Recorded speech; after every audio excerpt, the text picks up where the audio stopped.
Hi everybody, I'm Scott, and this video is about which AAA batteries are the best. I tested 15 brands, and my conclusion is that all Max brand batteries are the best. That's right, all Max. Yeah, big famous brand, I know. Second best in my opinion, and from my testing, is Fuji brand batteries, Fuji EnviroMax, which again, probably a surprise. You probably don't even own Fuji batteries, nor have you heard that Fuji makes batteries. Although you probably heard of Fuji. Unlike Kodak batteries, which are almost universally shitty, Fuji, the camera company, apparently has good batteries. Who knew? The name brand batteries, Duracell, Energizer, some of the worst batteries you can buy, at least based on my testing. So there's the conclusion. I didn't want to leave you waiting for that. A lot of videos will string you along, make you watch a bunch of ads, and then eventually maybe give you the information you wanted. I'm not one of those people. I don't make money off ads, so what do I care? But if you want to know how I tested them and more details about the testing and about the batteries themselves, then keep watching the video. It's entirely up to you. Here's the issue. Our pepper shaker, pepper machine, pepper grinder, this thing, now I have pepper on my... It was dead. It needed new batteries. And I didn't have any more alkaline AAAs left, and this thing does not do well on rechargeables. So I went on Amazon to buy some more, and I was like, oh, what brand should I buy? Well, it turns out there is a whole shit ton of brands, and almost all of them have 4 or 5 stars. Or 4.5 stars. I don't think any of them had 5. That was a lie. But they all had about the same rating, except for the really shitty ones. And I was like, I honestly don't know which ones to buy. Like, you'd think the name brand ones would be the best bet, but are they really? Turns out no. So I'm glad I tested them. I bought like $150 worth of batteries to figure this out for all of us. So hopefully this, does some public service good. Anyway, the way I wanted to test them was by just running the batteries down until they were depleted. And for that purpose, I used light bulbs. Not just any light bulbs, but first I tested them with this, an incandescent light bulb. Quite hot, actually, even though it's just being powered by batteries. Now, this thing draws about ½ an amp. Now, let me back up for a second. Amps and volts are important here. Now, one of these little cells, or everyone calls them batteries, they're technically cells, but it really doesn't matter because even the manufacturers call them batteries. But each individual one of these is a cell. When you put them all together, they're a battery. It doesn't really matter. Point is, each one of these starts out at about 1.5 volts. In fact, if you look at the packaging on many of these batteries, they're called 1.5 volt batteries. That's just the starting voltage. They go down to, well, theoretically 0 volts, but you can't really squeeze them down to 0 volts exactly. Usually they're useful down to about 0.75 volts. But yet below that, you really can't run much of anything useful off of them. Now, even 1.5 volts isn't much in the grand scheme of things, which is why you often see cells combined into batteries, just like this. Now, each one of these cells provides 1.5 volts, and hence all of them together at full charge will provide 6 volts. 1.5, 1.5 is 3, and then 3 is 6 volts. But this right here is an incandescent bulb, and so it draws a fair amount of power. Think of an old school flashlight. It's not going to last as long as an LED flashlight that produces about the same brightness. And in fact, that's what's going on here. This is an LED bulb. It's glowing probably about as brightly, maybe a little even more brightly, but it's using about 1/10 the power of this bulb. Why do I have 2 different types of bulbs to demonstrate this with? Well, when I first wanted to test these, I had to test 15 different styles of batteries at once. Well, I didn't have to do it once. I could have done them one at a time, but that would have taken forever, because I figured it would take about 3 hours for one of these bulbs to deplete a 4-pack of these batteries. So if I did 15 in a row, well, that's a lot of freaking hours, and that's a lot of days, and I have to monitor it every 3 hours or so and change the batteries. So I built this test rig. And as you can see, this has 15 different positions for 15 different types of batteries. Now, the problem is the incandescent bulb, this one, actually drew too much power in that it couldn't really deplete the batteries to any great extent. So even after I took this light bulb out, after it went out, I could have replaced it with the LED bulb and it still would have glowed brightly because there would have been a lot of charge. Because the voltage that these batteries are putting out weren't enough to overcome the resistance of this lamp anymore. But that doesn't mean they're dead. In fact, that's a good lesson for you to take for home use, and that a lot of times when batteries appear to be dead, when they stop working in some device, they might still be useful in others. So for example, if you had an incandescent flashlight for some reason in this day and age, or a pepper grinder that takes a lot of current, well, it might stop working, but the batteries might still have more than enough power in them to operate your remote control for another few months. So keep that in mind, that even when batteries seem dead, they're not necessarily dead. You can always test them with something like a multi-test or a battery tester, and you might be surprised. They might still have like 1.2 or 1.1 volts left. Well, left isn't really the correct term, but anyway. But they might still have 1.2 volts or 1.1 volts of charge, and they'd be useful in a lot of other lower current devices, for example, an LED flashlight. So I ran my test with the incandescent bulbs. It concluded in about 3 hours, and this is basically what it looked like. Now I should talk about that blue display next to each one of these batteries. That is a voltmeter, and like I said, that set of 4 cells, each one of those batteries will start at about 6 volts and go down to 3 volts. Now I say 3 volts because batteries are usually considered dead, at least alkaline ones, when they reach about 0.75 volts. So when 4 of them are at 0.75 volts, that's 3 volts. It also was because of the added complication that those meters cut off at 3 volts, and you could see like the display stopped working. Again, the problem there was that the batteries weren't truly dead at that point, or at least not dead to the extent that I'd want to try to kill them for testing purposes. So I reran the entire test with LED bulbs, which draw far less current. These draw about 63 milliamps. I think it's 63 milliamps at peak. So this allowed the batteries to discharge a lot more thoroughly. In fact, so much so that by the time these stopped illuminating, the batteries were pretty much at 0 volts.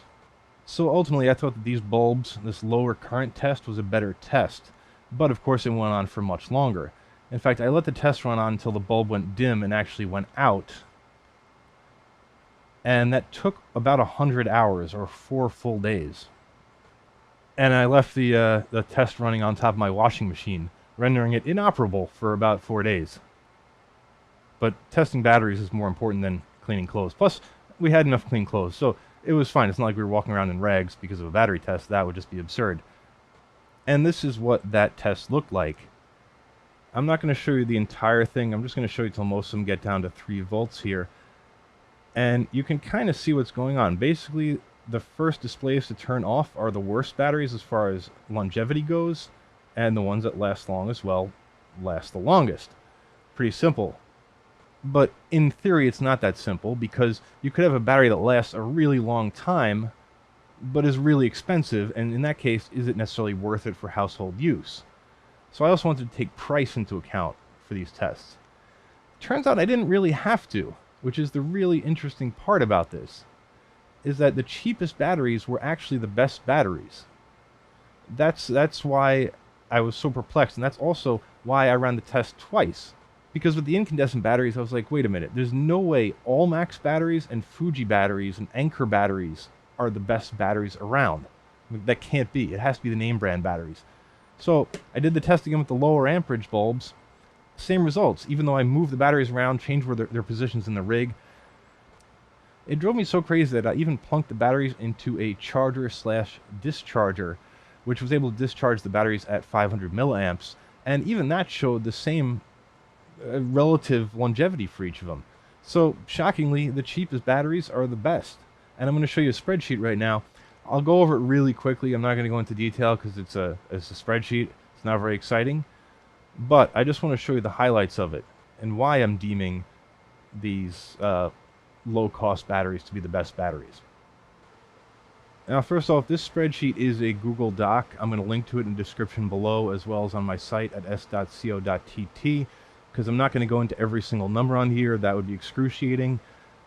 But if you want to go through it at your own leisure, feel free. I'm going to cover the highlights. So I broke down the pricing 2 ways, into small quantity and bulk quantity. The reason for that is that most people do not need, for example, 144 batteries, like with the Energizer Industrials, but that kind of bulk quantity is the cheapest way to buy them. However, the home user, most of you out there, might only need something like, well, 24 batteries might even still be a lot, or 8 batteries. So I wanted to break it down both ways because the price difference can be substantial. So anyway, what we got here in the first column is the price of a package of batteries, the quantity of each package of batteries, and then simply divide those two to get the price per cell, or per individual battery. And for this entire spreadsheet, or at least for all these numbers, I highlighted the worst ones in red, and then they gradually get lighter and lighter until they turn to sort of plain white background for the best values. So as you can see, these Duracell Quantums, when you buy a small package, a 2-pack, the price is ridiculous. It's $4 per battery.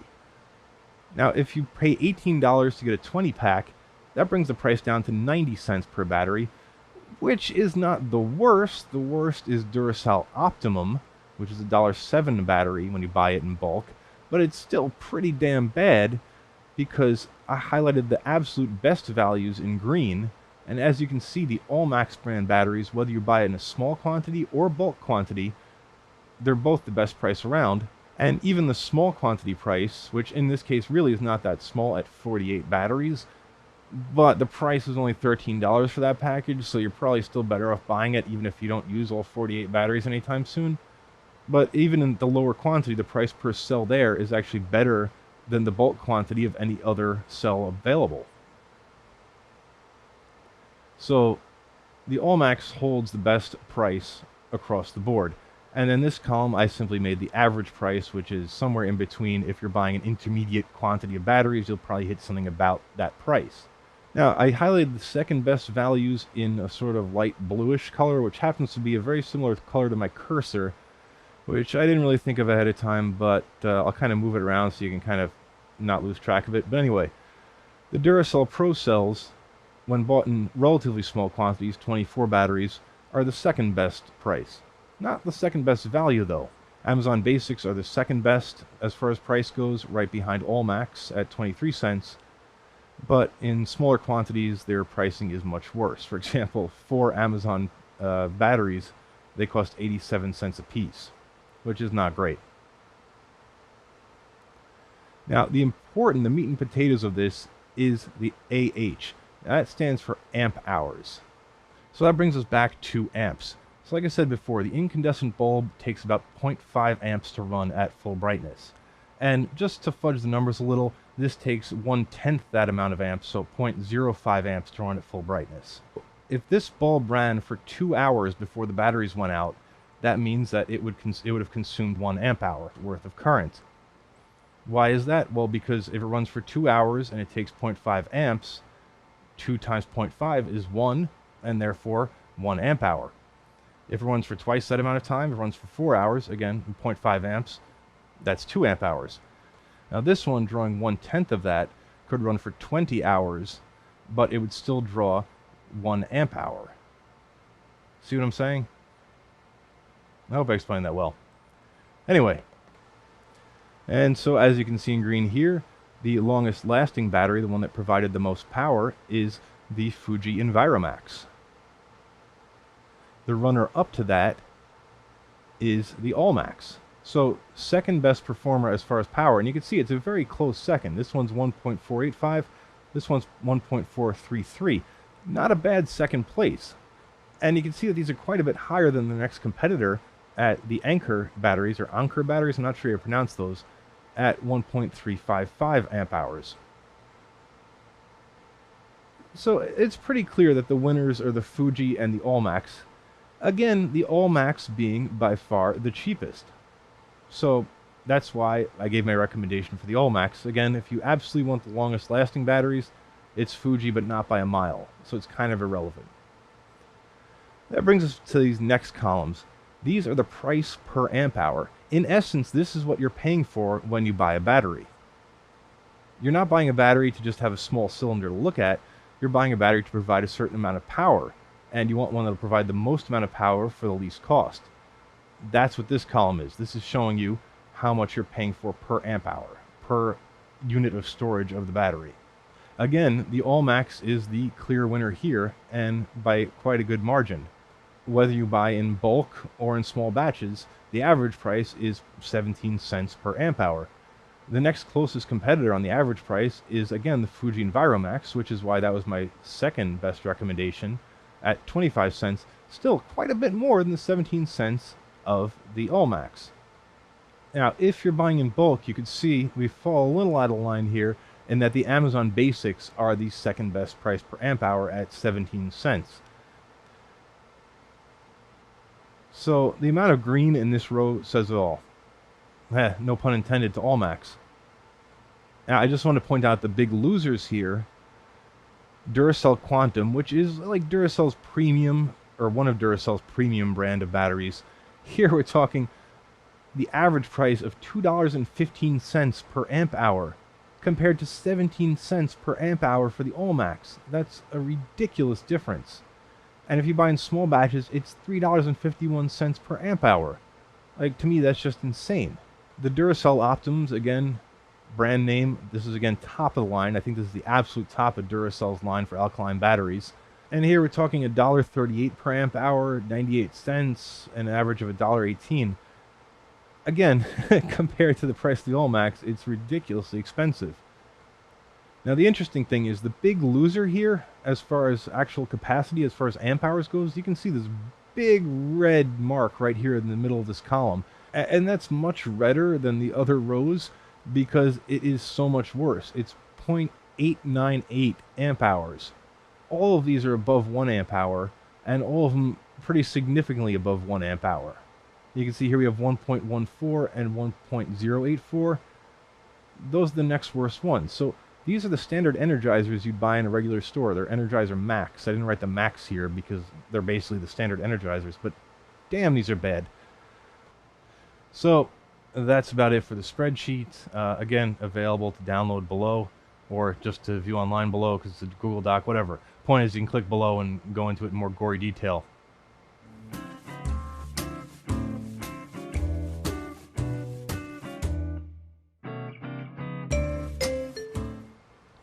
Now, if you stuck with me this far, you might be interested in how these batteries are packaged. For the most part, it's not that interesting, so I'm going to run through it real quick because a lot of them are just sort of retail type packaging. Here they all are. These are obviously opened already because I used a lot of these batteries for the tests. You can see like the Max Ls came in a basic retail packaging, nothing fancy there. Same with the Everreadys. The Duracell Quantums are notable, and again, these are the Duracell, one of Duracell premium brands, not the most premium, but these do have the cool feature that I haven't seen on batteries since like the 90s, where it has a test strip, where if you press down here and here, it'll glow to show you how much charge is left in the battery. Now that's cool. I think it went by the wayside because it makes the batteries more expensive to manufacture. So hence they put the Quantum branding on them, and even though they're still kind of shitty batteries, they have this fancy feature, so I guess Duracell figures they can sell them. Otherwise, there's nothing really to recommend these batteries, and I wouldn't buy them just for the test strip.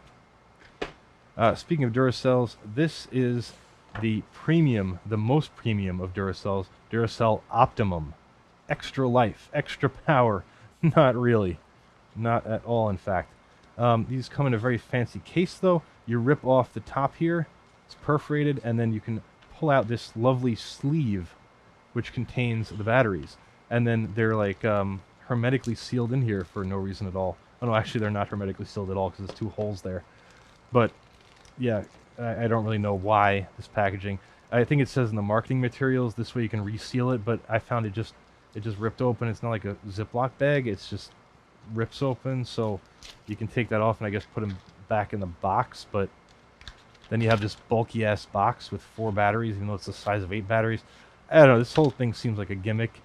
It's very nice packaging though. I mean, if you're like the type of person who goes for slick packaging, then these are the batteries for you, even though they're catastrophically expensive. Like I said, the only technical aspect that recommends these batteries is the fact that they hold a higher voltage for longer than other batteries. So in certain devices, in certain special use cases, these might be the best if you're willing to spend that kind of money. The Duracell Pro Cells come in a very simple cardboard box like this, with just a bunch of batteries lying around in there. I have seen Pro Cells come in this type of packaging before, though. The yellow ones, I don't really know if there's a difference, to be honest, but they are 4 packs of batteries inside a larger sleeve. Nothing earth-shattering here. But I think the reason they do this, and I've worked at a couple of companies where they had to hand out batteries and they bought the Pro Cells or the Energizer Industrials, and it's so that they can hand out these batteries and say like, oh, here's the batteries for your label maker. and just give you a 4-pack and not have to give you a whole one of these. And they can still buy them in bulk and have them packaged in bulk. I don't know for sure if that's the case, but that's my musing on the subject anyway.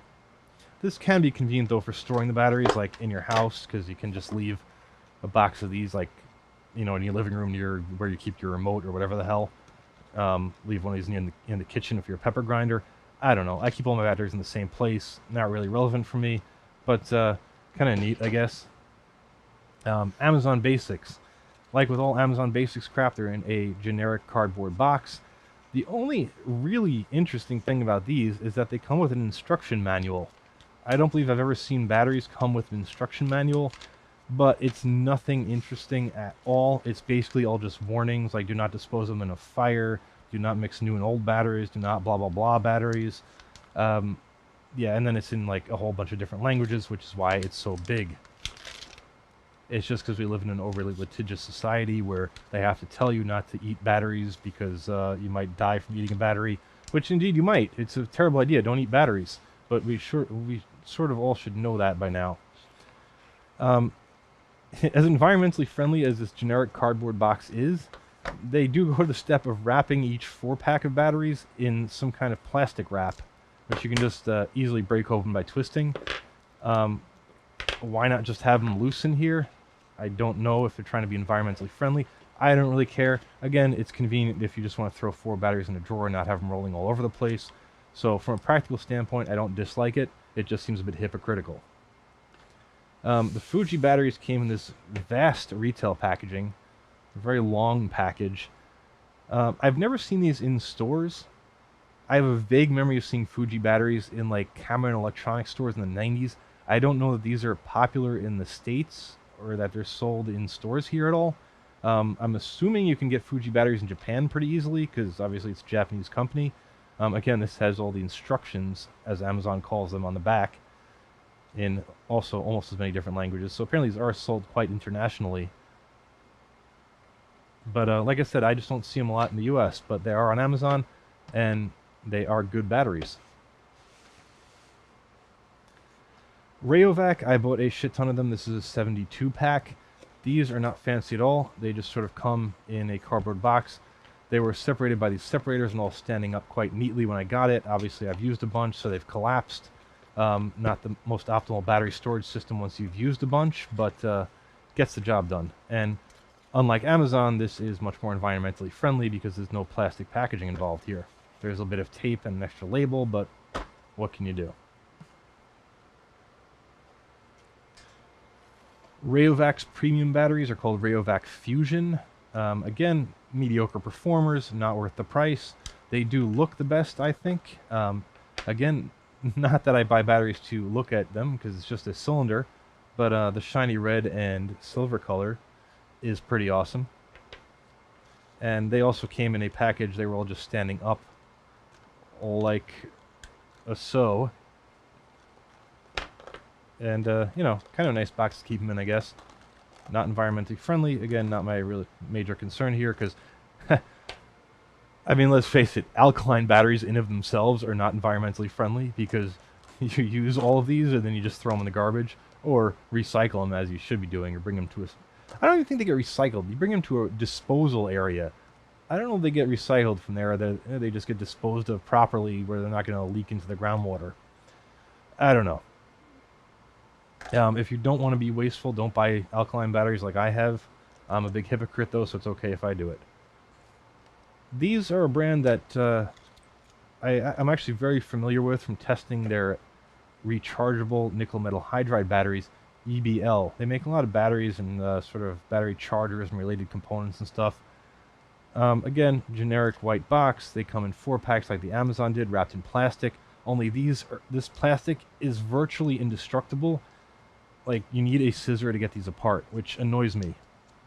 It's like, I don't... Oh, there, there, I got it with my fingernail, but... Yeah, see, not exactly the most fun to get out of their package. Not a huge detraction for them, but... Again, middle-of-the-road performers. Not bad, not great.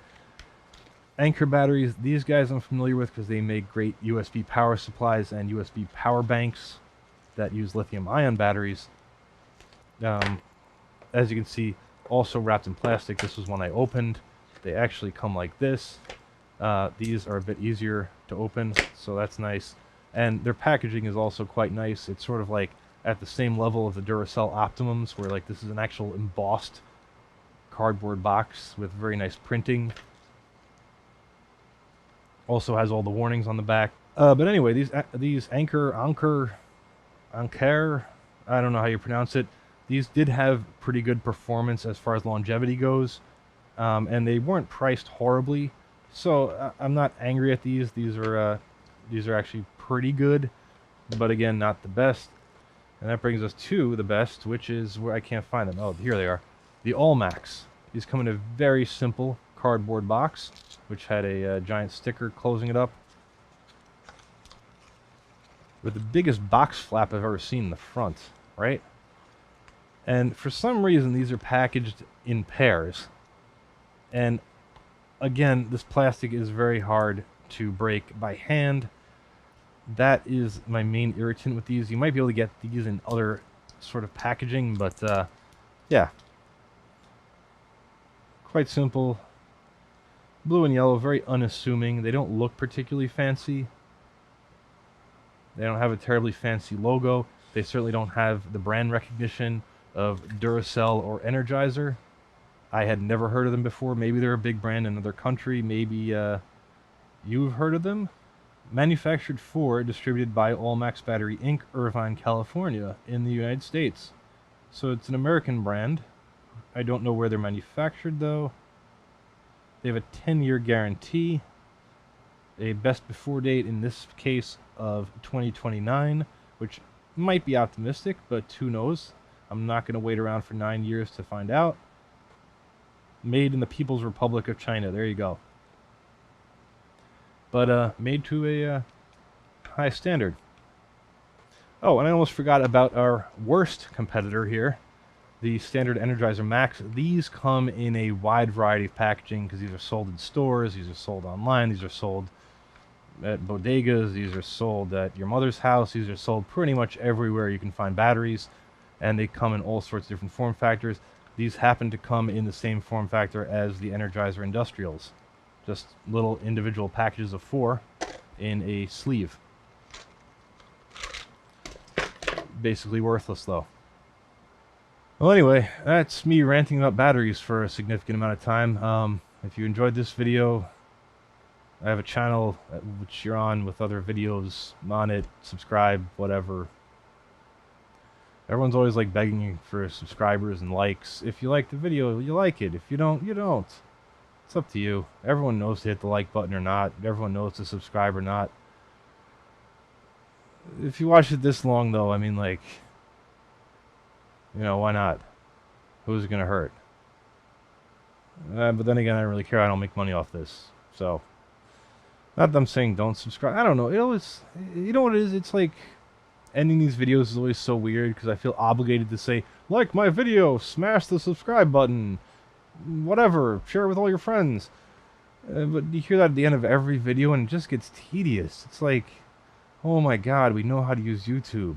But then I feel like if I don't say it, it's not like a proper YouTube video, which is just weird. Like, that's just me in my own head about it. Ugh. So anyway, good night.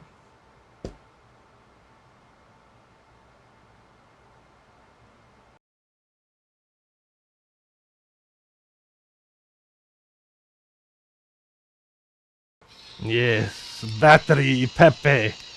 Battery Pepe. Battery Pepe.